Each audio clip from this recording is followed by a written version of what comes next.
how people will go to Mars in this next years. Yeah, we are going to Mars, people. I mean, not you and I probably, not at least, but people will go to Mars because the desire for exploration and adventure is fundamental to the human condition. We are not very good at staying in one place. We never have been. The question that remains unanswered, though, is just how we are going to get there. Well, it's complicated, but there are essentially two paths.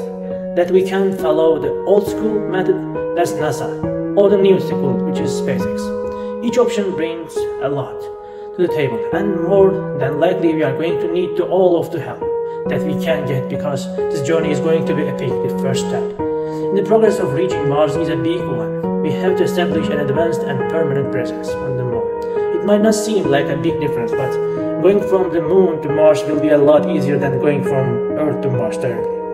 The Earth's gravity and dense atmosphere make it a nice place to live, but these factors also put a hard limit on how much stuff we can launch into space at one time. The moon presents neither of these problems. It's going to be much more difficult to sustain life up there. But if we can figure it out, then the moon becomes an ideal spaceport, a gateway to the solar system. And this is the long-term goal of NASA's Artemis program. They are not going to back the moon to plant another flag and stick it to the communists again. I mean, they are not, but they are going to do other stuff after that. The Artemis missions 4 10 are going to be all about learning to live on the moon. That means institute research, utilizing, finding their own water and oxygen, using the rocks and metals already present on the moon to start building a new infrastructure. And at the time, NASA and their partners will be creating the Lunar Gateway Space Station, a deep space outpost on New Frontier, as NASA established their human presence on the moon. And in CIS lunar space, they will be simultaneously expanding their robotic presence on Mars. That means new rovers for sure. But the most exciting prospect for the next 10 years is the large-scale deployment of flying machines on Mars, with the widely successful first test of the Ingenuity drone over the past year. We have now confirmed that we can fly helicopters on Mars. This opens up a whole new potential for exploration and sample collection on the red planet. NASA even has a plan to deploy an autonomous space station to Mars, orbit acting as a more permanent base station, not just for missions going to Mars, but also for the return trips. A big part of the next phase of the Martian research is going to be sample return missions. That's the essence of NASA's Moon to Mars plan. We establish our foothold on the moon, we learn how to survive and build in harsh environment of a lifeless world, at the same time learn as much as we can about the planet Mars, and we put down a robotic foundation for the first people. To arrive this is something that only NASA with their global team of partner space agencies from Europe, Japan, India and Canada can reasonably accomplish. No private company, not even SpaceX, can handle logistics on this scale. So, here is the deal. NASA has a plan to reach Mars with a crewed mission, but they don't have a transport system to get them there. This SLS rocket and Orion capsule system was once thought of having potential for interplanetary crew transport, but due to cost and difficulties associated with producing the flight hardware, NASA has rolled back their plans for SLS to only survive servicing Artemis moon missions. SpaceX, on the other hand, does not have much of a plan when it comes to establishing a presence on Mars. They have some nice digital renders, and Elon Musk has said many times that he wants to build a city of 1 million people on the red planet. But that's all we have to go on there. There are a lot of blanks that still need to be filled in, but one thing that SpaceX does have is one hell of spaceship. The biggest, most powerful rocket ever developed. SpaceX has already established the means to build a lot. These rocks at their Spare-based factory, and they have a proven track record of successfully pushing the boundaries of human spaceflight. Even if it does take a few failures before they eventually get things right, NASA and SpaceX.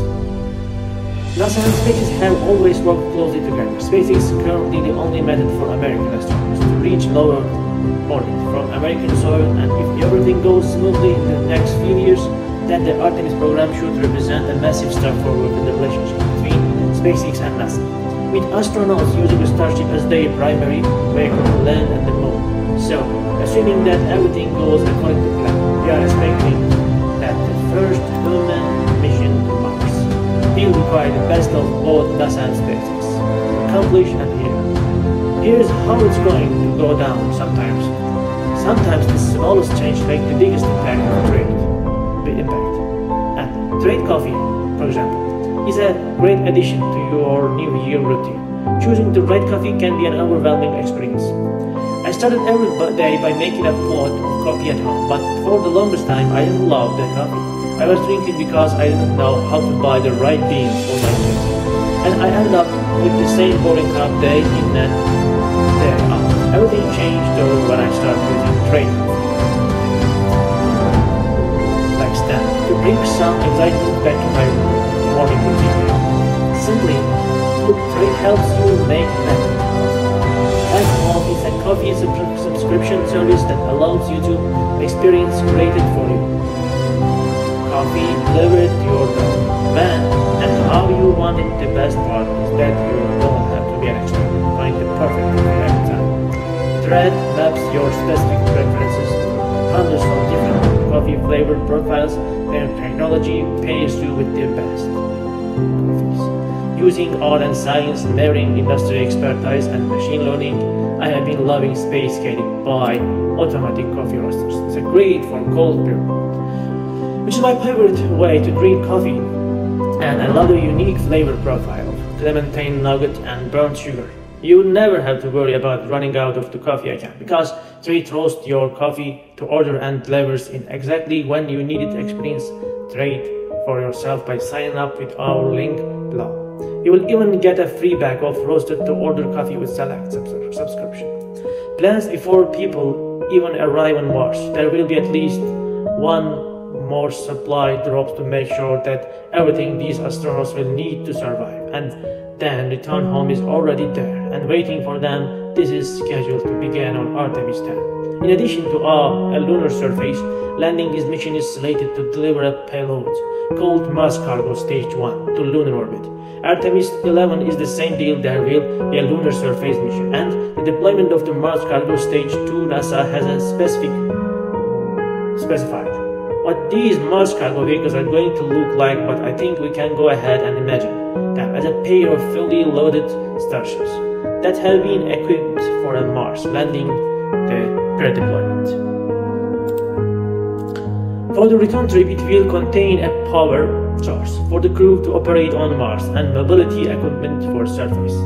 Exploration Artemis 12 is going to be a big one. This is when the Mars are one human lander with surface subsystems, and this transit hub Mars ship will be delivered to Gateway Station. During this time frame, the Gateway will have a crew of 4 operating for 134 days at a time. NASA plans to use the Gateway Station in orbit around the Moon as the send-off point for the crewed mission to Mars. The transit hub ship with the Mars one human lander will depart from the lunar gateway and probably make their return there. As well, again, NASA doesn't have any specific details about what either of these vehicles would look like, and as far as we know, right now NASA has no plans to build them. So again, we are going to imagine the Starship taking over this position. In theory, you could fly to Mars and land and return home in just one Starship, but maybe NASA has the best idea. Here with sending 2 vehicles. The redundancy is important when it comes to safety, and it would make a lot of sense. Having 2 Starships on the mission, with one optimized for transit and the second working as a dedicated lander and an ascent vehicle. The plan at NASA is for 2 crew members to remain in Martian orbit for the duration of the mission, while 2 astronauts head down to land on Mars is a pressurized vehicle that will serve as both habitation module and a rover vehicle. The idea is that will be their home for 30 days on the Martian surface and will support their science and exploration operations. It's important that the habitat double as a transportation vehicle because even in the reduced gravity of Mars, it will take time for the crew to recondition their bodies after months of zero-gravity space flight. It will probably be a few days before the crew have regained the strength to be able to put on their spacesuits and walk on the surface of Mars. So it makes a lot of sense that the habitation module doubles as a rover saw that can get straight into their exploration mission. Without mission, a bit now this part of the plan is a bit more difficult to apply in a Starship landing scenario, because the vehicle is so tall and the crew compartment is so far off the ground. But I'm sure some very smart people at SpaceX are going to work this out. It's not even the most difficult aspect of the trip. That honor goes to landing on Mars. This is where things get a little bit tricky. The biggest problem is that the Starship is going to carry a lot of excess momentum as it approaches Mars, so it needs to slow down a lot before it can make a safe landing. The problem with slowing down is in space in that it requires propulsion, and propulsion requires fuel, and fuel is a precious resource on a deep space mission. Unfortunately, there's a limit how much fuel you can bring with you while still having enough space for the crew and their necessities of life. Luckily, there is one additional force that can help to slow down on a spaceship without having to burn any propellant. That's called drag. The Starship is designed to fly both in the vacuum of space and through the atmosphere of a planet with an atmosphere as thin as Mars, and the ship can use aerodynamic resistance to slow down before firing up the engines for a landing burn. This is going to be a light ride. The first thing that the Starship needs to do is dive deep into the Martian atmosphere at a very steep angle of attack. The density of air at the surface of Mars is less than 100% of what we know on Earth at sea level, so to catch any meaningful amount of resistance, the Starship has to get down close to the ground as quickly as possible. One likely way to accomplish this is to have the ship actually flip upside down as it enters the Martian atmosphere, so that the heat shield is facing up and the nose is pointed down. This way, the aerodynamic force from the upper atmosphere will push the ship into a steeper angle of attack towards the surface when it gets down into the atmosphere. The ship is going to maneuver into a position there it's basically flying sideways, with the belly of the rocket catching as much aerodynamic drag as possible. It's going to be one flight path that is essentially running parallel to the surface at a low altitude, where the atmosphere is the most dense, and then at the last possible second before the ship crashes into the ground, the electric engines are going to rely for a final landing bar that will kill the flow of the excess velocity and bring the ship down for a soft landing on Mars. There are two mission profiles for going to Mars. One is a short stay, and the other a long stay. For the short stay mission, the outbound ride will last 2,117 days and utilize a gravitational assist around the planet Venus to boost the spacecraft on. This way, the stay on Mars will last for 30 days, and the return trip will be a grueling 43 days in a deep space, which will suck, but is likely safer than spending an extended period on Mars. Until we get a little more practice at this adds up.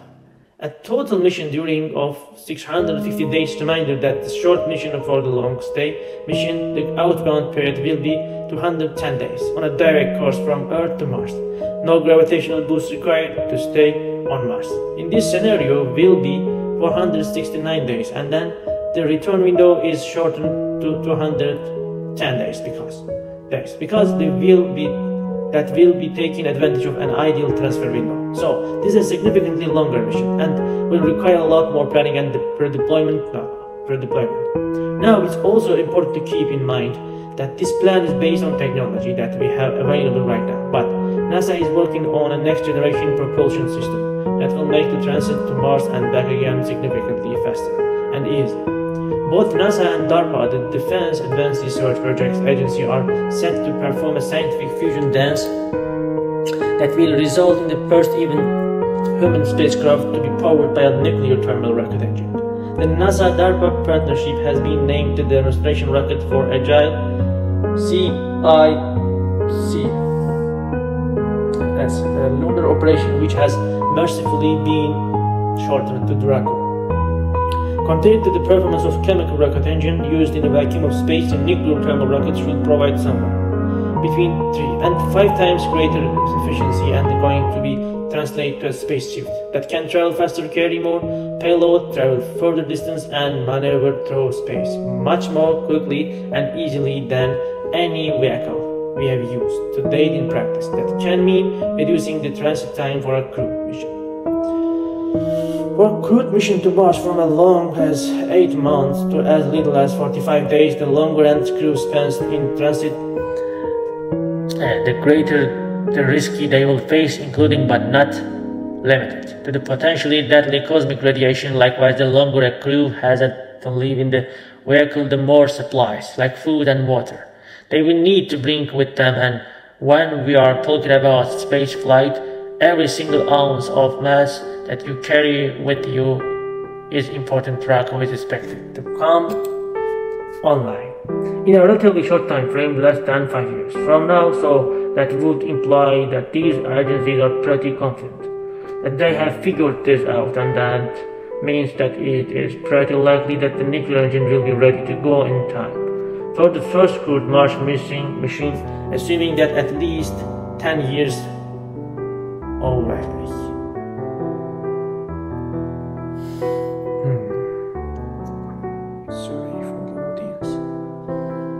If not more, maybe the deep space transit variant of Starship could be fitted with a nuclear thermal propulsion system for maximum speed and efficiency and Mars, and from Mars, if everything that we just talked about actually works out as a planet, then it wouldn't be so far-fetched, of course.